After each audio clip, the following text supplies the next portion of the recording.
La genèse du réel. Bonjour à tous. Alors, on a fait un reproche aux intervenants sur le site, le forum Les Sceptiques du Québec, en disant vous n'avez pas vraiment analysé le matériel de Bernard de Montréal, ses études, ses travaux, enfin ses ouvrages, son enseignement entre guillemets. Moi je dirais ses croyances, ses thèses et ses hypothèses, voilà, comme ça je suis en accord avec ma propre conscience. Alors vous savez ce que je vous propose?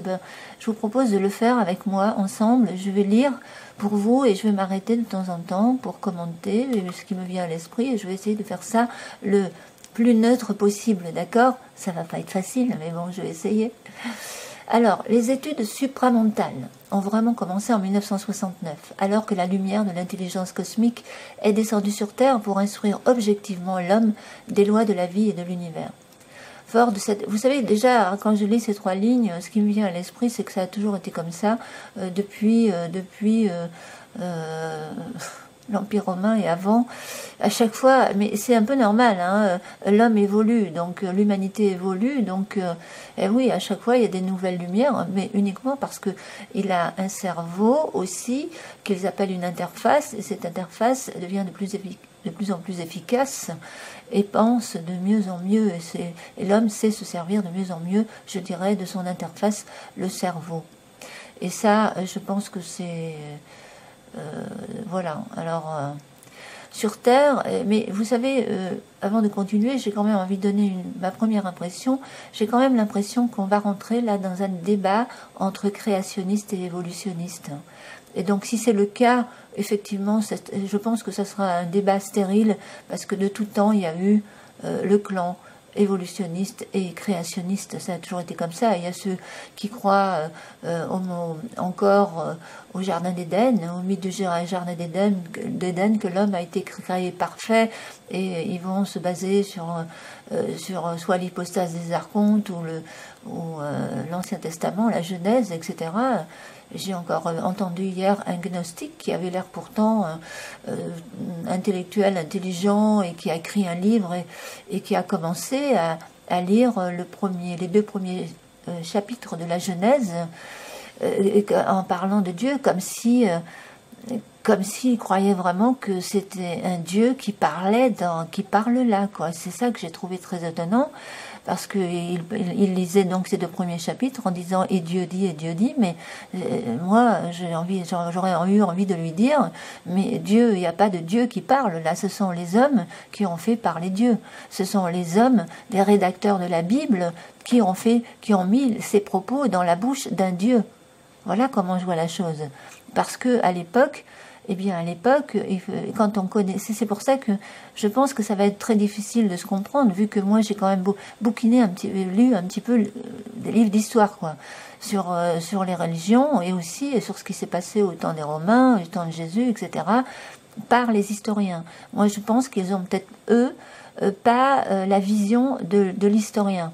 Et moi, je prétends pas être historienne, attention, mais je vous dis, j'ai bouquiné, j'ai une culture livresque, hein, je vous dis, je touche un peu à tout et je suis assez éclectique dans ce que je lis, ce qui fait que, bon, voilà, moi, je trouve que les historiens apportent quelque chose d'intéressant aussi, des lumières que ceux qui s'intéressent uniquement à la spiritualité, à la gnose, etc., parce que dans la gnose, vous savez, il y a beaucoup de, comme disait d'ailleurs ce monsieur, il y a pas mal de versions de gnostiques qui ont tous une version différente, et c'était comme ça déjà au temps de Jésus, parce que là vous savez, on est dans la gnose, hein, là avec Bernard de Montréal, et c'est pour ça que je l'ai appelé la gnose un petit peu fantasmagorique, mais il y a quand même une partie de son travail qui est intéressant.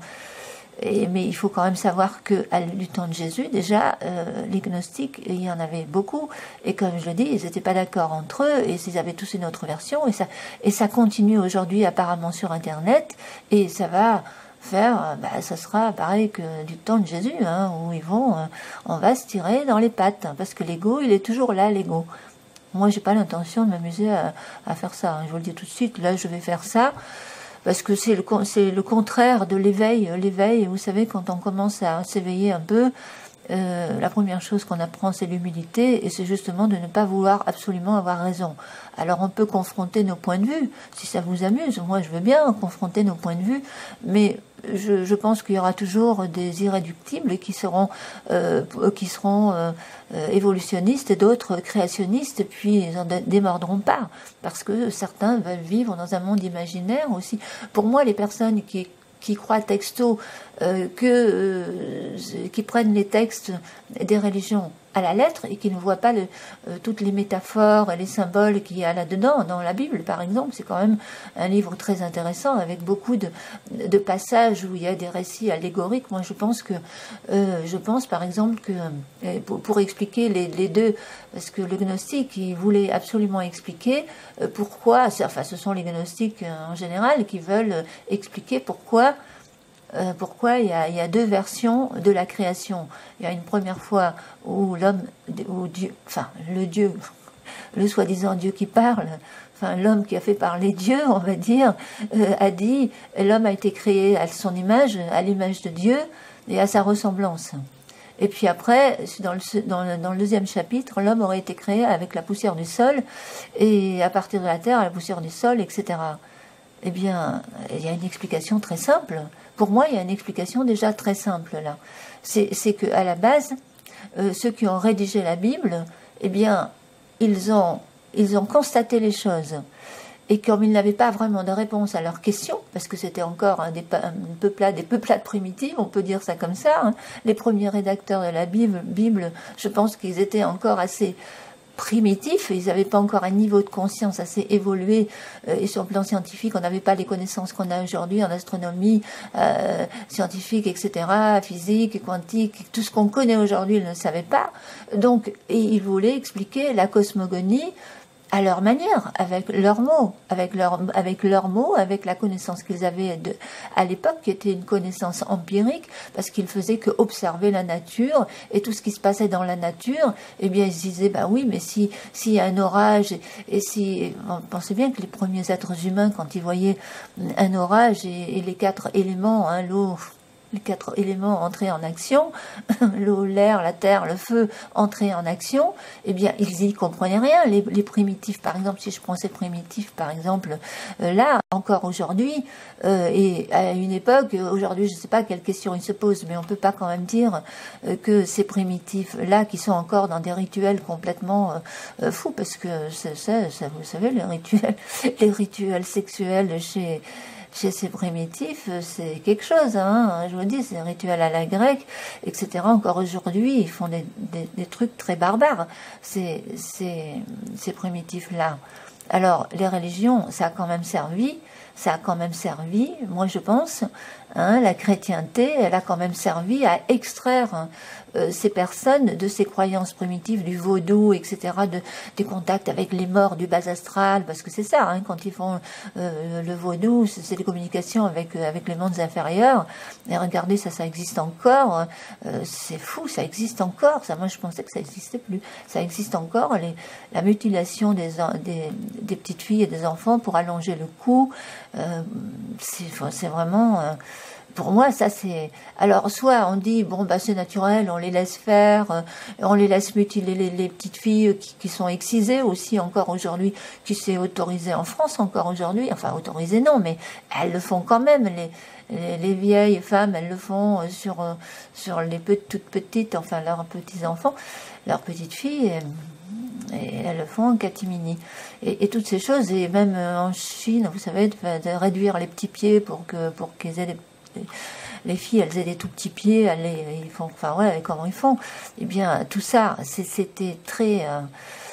c'est très barbare tout ça, et voilà, et ces êtres-là encore aujourd'hui, beaucoup, eh bien, leur seule façon de vivre, c'est la survie, quoi. C'est de subvenir à leurs besoins élémentaires, c'est-à-dire, voilà, chasser, pêcher, se nourrir, copuler, se reproduire, et puis se reproduire quand ils sont trop nombreux, ils savent pas comment faire pour arrêter. Vous voyez, donc.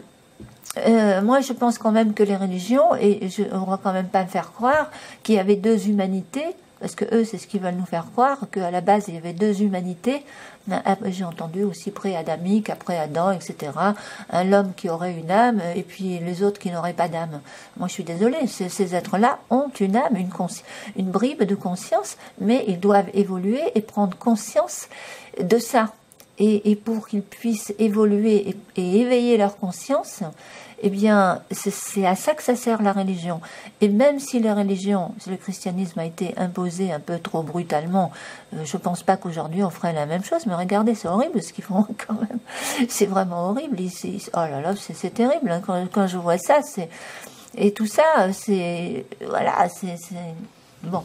Elle pense plaire comme ça, ben voilà, c'est leur tradition. Il y en a qui vont dire c'est leur tradition, sur leur culture, ça se respecte, mais ça n'empêche que c'est quand même très barbare et que ces femmes doivent souffrir et que tout ça pour plaire peut-être aux hommes, c'est encore la domination de l'homme, le machisme, quoi, voilà, les phallocrates, machisme.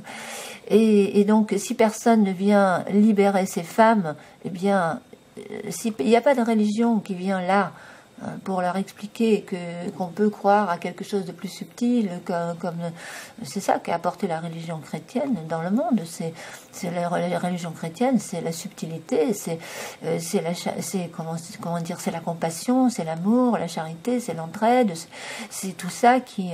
Alors je sais pas si entre eux, je suppose qu'entre eux il y a peut-être aussi quand même la charité ou des sentiments, je sais pas, mais toujours est-il qu'il y a des pratiques barbares encore aujourd'hui. Et voilà, c'est ça aussi, les rituels sexuels, la zoophilie, ça existait encore chez les Grecs. Pourtant, les Grecs, ils étaient beaucoup plus évolués. Mais bon, et ces histoires macabres avec les morts, tout ça, ça existe encore aujourd'hui. Ça existe encore aujourd'hui. Alors, dites-moi, tiens, regardez, je suis déjà en 11 minutes, là. Alors, je vais faire des vidéos courtes, comme ça c'est mieux, et on va pouvoir discuter sur ce que je viens de dire là. Sinon c'est trop vaste, trop. Alors la question que je pose donc à ces gnostiques, je dirais, est-ce que ça fait partie de l'humanité ces personnes? Est-ce que ce sont des êtres qui n'ont pas d'âme, comme ils disent? Ou est-ce que ce sont des êtres qui ont quand même une âme? Parce que pour moi, l'âme, c'est la bribe de conscience qui doit devenir... voilà, l'âme, c'est ça, voilà, parce que c'est vrai qu'on ne sait pas encore trop définir ce que c'est que l'âme, mais pour moi, l'âme, c'est ça. C'est la conscience, et ça, on doit... il faut, pour pouvoir survivre, par exemple, après la mort, moi je pense qu'il faut éveiller sa conscience. Ceux qui n'éveillent pas leur conscience, qui n'en sont pas conscients, qu'ils peuvent fabriquer un corps subtil, un corps éthérique, et tous les corps, vous savez, dont parlent donc les bouddhistes et dans les religions orientales, enfin dans les philosophies orientales, eh bien, c'est-à-dire le petit Spoutnik, que j'en ai déjà parlé sur une vidéo, vous savez, le corps spirituel, eh bien, je ne suis pas sûre qu'il y a une survie de cette conscience après la mort. Donc, si on veut que ces personnes aient eux aussi la possibilité de s'incarner, de se réincarner et de construire leur vaisseau pour pouvoir aller dans les mondes supérieurs et pouvoir avoir la chance de revivre, de se réincarner, parce que c'est par la réincarnation que la vie continue et se perpétue. Vous voyez, c'est comme ça que je vois la chose, moi. Si on n'a pas la possibilité de s'incarner dans la matière dense, eh bien, pour moi, il n'y a pas d'évolution de la conscience possible. Voilà. Alors, c'est là où je ne peux pas être d'accord avec Bernard de Montréal, parce qu'à un moment donné, il va parler d'involution et d'évolution, à un moment donné, là. Et j'ai l'impression qu'il renverse le truc, quoi. Où est-ce qu'alors je vais continuer à lire, du coup, je ne sais plus où j'en étais. Est-ce que j'avais commencé à lire ou pas? Bon, c'est pas grave, je vais lire un peu. Alors... Ah ouais, bon, là, j'étais religion.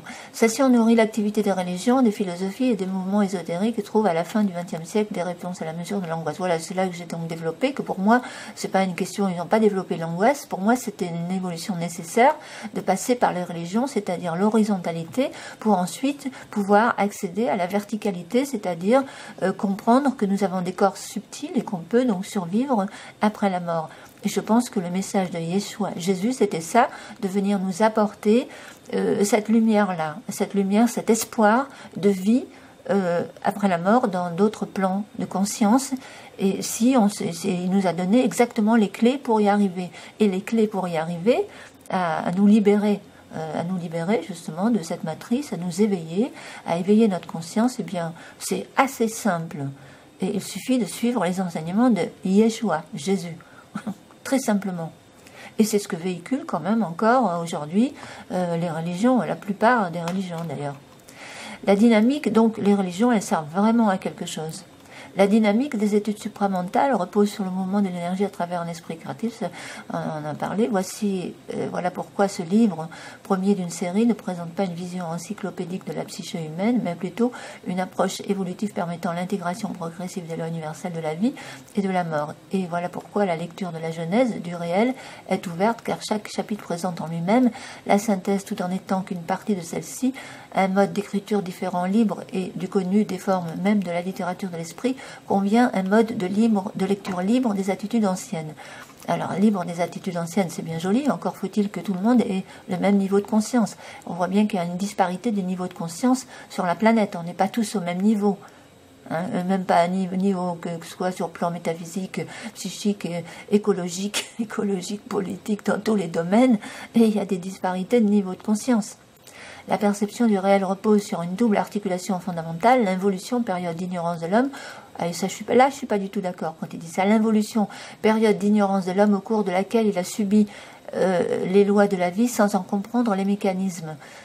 Moi, je dirais plutôt que c'est l'évolution. Cette période-là, c'est justement que les peuplades primitives évoluent. Et nous avons tous été primitifs, je pense, à moins qu'on croie donc au mythe du jardin d'Éden, et à moins qu'on croie, voilà, qu'on est des êtres privilégiés, et que, voilà, moi, je ne crois pas à ça, donc on ne sera jamais d'accord.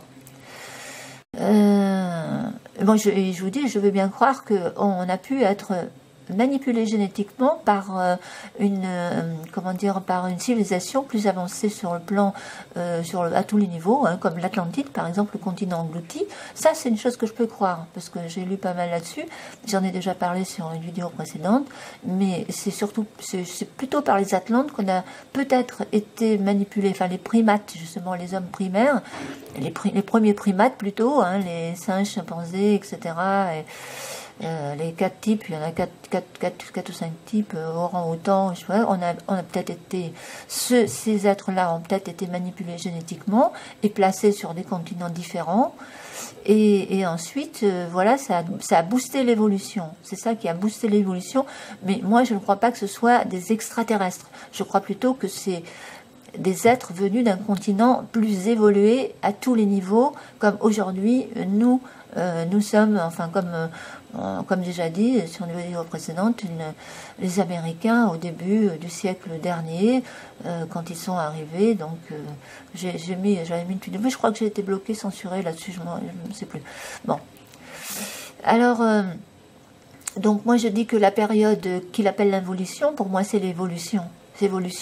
Et la période d'involution, j'ai plutôt l'impression que c'est maintenant, on est en train d'involuer, de régresser, parce qu'en fait l'involution c'est une régression spirituelle. Pour moi l'involution c'est une régression spirituelle. Et je crois d'ailleurs que c'est la véritable définition,